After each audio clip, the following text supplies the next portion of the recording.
This is a quick review of this no-name flashlight watch I found on Temu. Link for the item I bought is in the description below. The package has no branding, only the back says the model number is I121.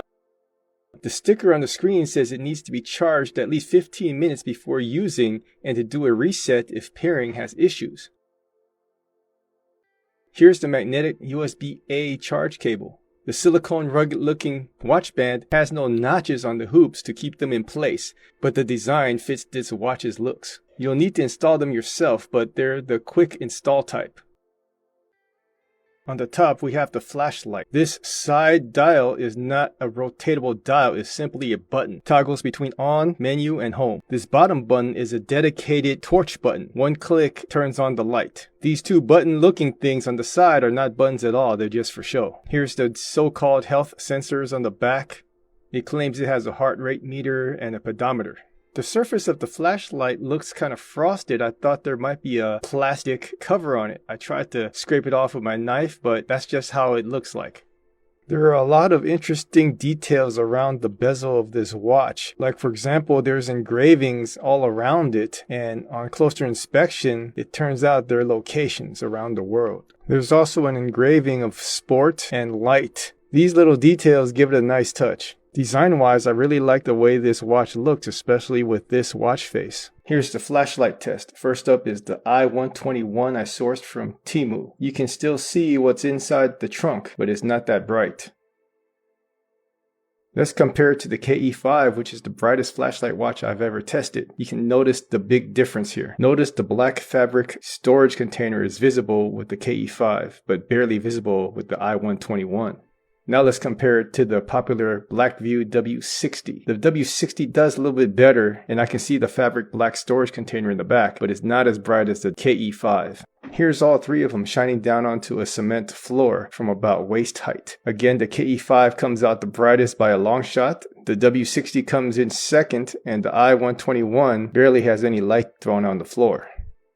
Here's a look at all the watch faces it comes with. This is the default one. I find this pretty nice. I can see the time clearly and quickly. It has the battery percentage and the weather, although the date is a little hard to see. This next one is a little bit too colorful for me. This one with the skulls and gears, I can't even see what time it is. All the colors are so mixed in together. Here's another one with the same kind of color scheme. The colors blend so well that you can't even see what time it is on the hands. And when the hands go on top of the screen, it'll block the time. This is a very utilitarian one. You can see the time, the date, the battery, a lot of useful information, although the layout is very plain and it just looks ugly. This next one makes me feel like I'm in a submarine. Although it could have been very nice, but they put the shadows of the supposed LED digital display on the screen, which makes it hard to read. If they would have left those shadows out of the display, it would have been better. This is another very colorful one, and if you just want the time, it could work, but those three gauges makes it feel like it belongs in the car, and those plus and minus signs on top, they don't do anything. So I'm going to stick with this one that was the first one shown when I booted up the watch. Now let's do a quick overview of the user interface. Swipe down to get to the quick settings. Tap here to change the brightness. You have your media controls on this side. The moon button is a do not disturb mode. You have a software button for the flashlight, even though you have a dedicated hardware button on the side. This phone button is not to make phone calls. It's actually a setting to toggle your Bluetooth connection, whether you want call audio and media audio to be connected. The last three is a button to get into your settings, the system information screen, and the find phone function. Swiping left gets you to a bunch of apps that you can customize to appear. At the end, you hit the plus sign and you can choose which apps to add or subtract. Unfortunately, not all the apps are available. It's only what's on this list. Swiping to the right gets you to another shortcut screen, but here you have a duplicate phone button that brings you to your Bluetooth settings again. You have your weather. On the bottom, you have 4 icons. Those are your last 4 apps that you have used. Here's how a notification looks like when it comes in. You only get one line of information. You can see the person who sent it and a little bit of the message. To see a list of your notifications, you swipe up. If the notification is supported natively by the phone's app, you get the logo. Otherwise, you'll get a generic message logo like these here. This watch stores a total of 15 notifications before it starts deleting the oldest one. The other thing you can customize is the menu style. Let's take a look at all the different ones. Style 1 is just a scrolling grid of icons. Style 2 is the list style with the icon and the text description next to it. This is my favorite because it's very clear what I'm clicking on.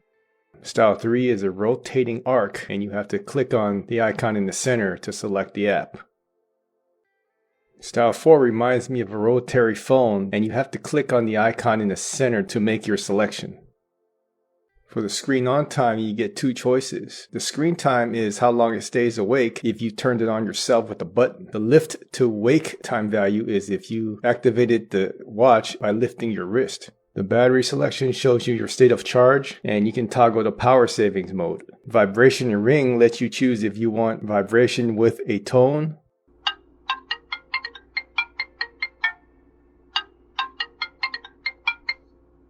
or just simple vibration. And here you can also change the strength of the vibration.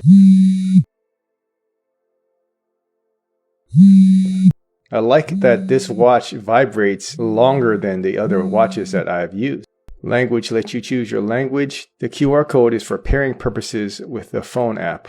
Password lets you set up a password to lock your watch, which I find highly unnecessary. System information shows you your firmware, Bluetooth information, etc. And lastly, you get your shutdown and full reset options. Now let's go through the app install process. Look for FitClouPro in the Google Play Store. Once installed, open the app and agree to any permissions and agreements. It's going to ask you to create an account, but I usually never do this. So you can just hit use without account on the top. If you want, you can put in the correct information. I'm just going to put in random numbers here. It's going to ask you for more permissions. Then it's going to go to the binding process so it can pair to your watch. If you have other watches available in the room, it'll show up here. Otherwise, click on Connect for the I121. Confirm on the watch side. Wait for the app to ask for more permissions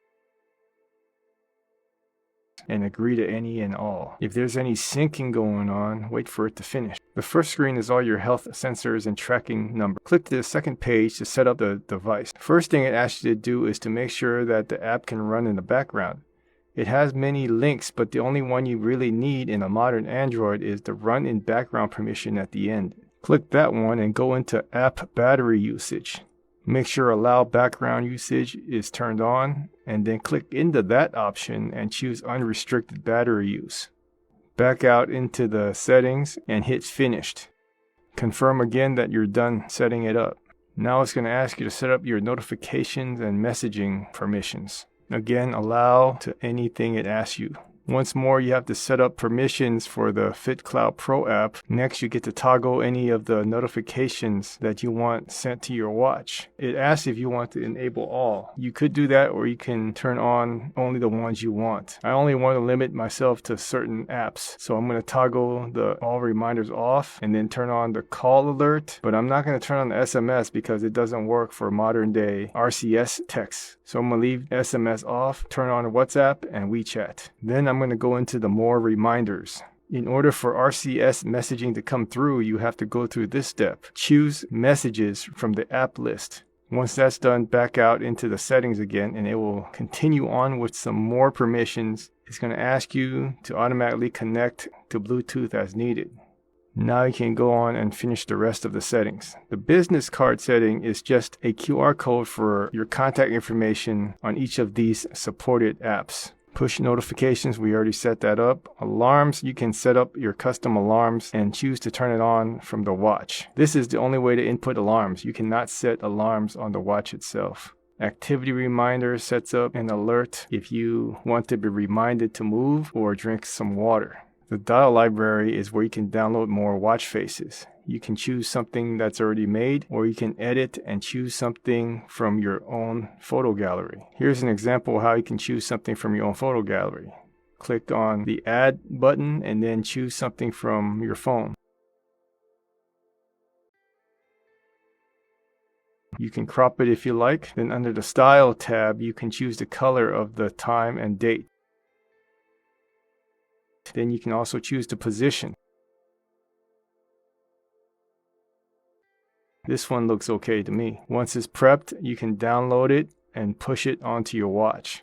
I'm going to fast forward the video because it takes a bit of time. Once that's done, your created watch face is now part of your selection. You can still edit a little bit of it from your watch. If you long hold it and click on the gears icon, you can choose the font.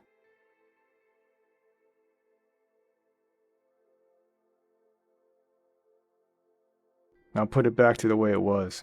What I found out was if you download any custom watch faces, it deletes the default one that it came with, which was the one I actually liked. And there's no way to get that back. I've tried the reset already. So I'm stuck with having to choose from the other watch faces that I really didn't like. Next, we have the sports push, which you can download activities and it will keep track of how many calories you've burned. Not sure if that's really going to be accurate. The weather report enables you to get the weather.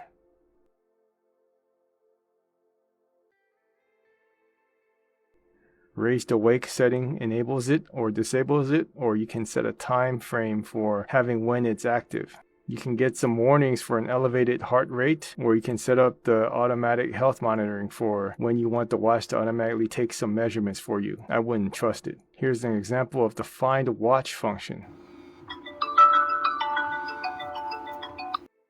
You can also set up the wrist preference if you wear it on your left or right hand. Here you can set up your 12-hour or 24-hour time. You can also add some contacts to your watch so that you can call directly from your watch. We can try that later.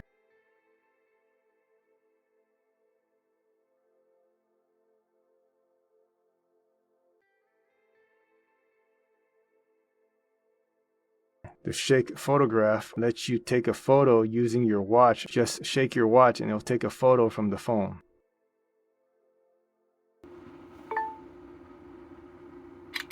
That's it for the device settings. You can go into your own personal settings, make sure the units are what you want to see. And you can also connect to your Google Fit or Health Connect app. Everything else here is just suggestions and guides, and also links to the battery optimization setting. The only other setting here is if you want the app to run in light mode or dark mode. Here's a sample of a phone call and voicemail to test the mic and speaker on the watch.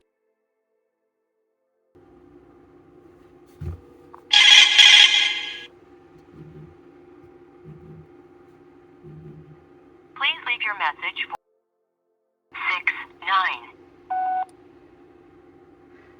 Hi, I'm leaving a message using my watch. It's annoying the screen keeps going off during the phone call session. To replay, press 1. To delete, press 7. To save. I am leaving a message using my watch. The recorded message sounded really low in volume. And here's how the voice assistance sounds like. What's the weather in Lake Titicaca?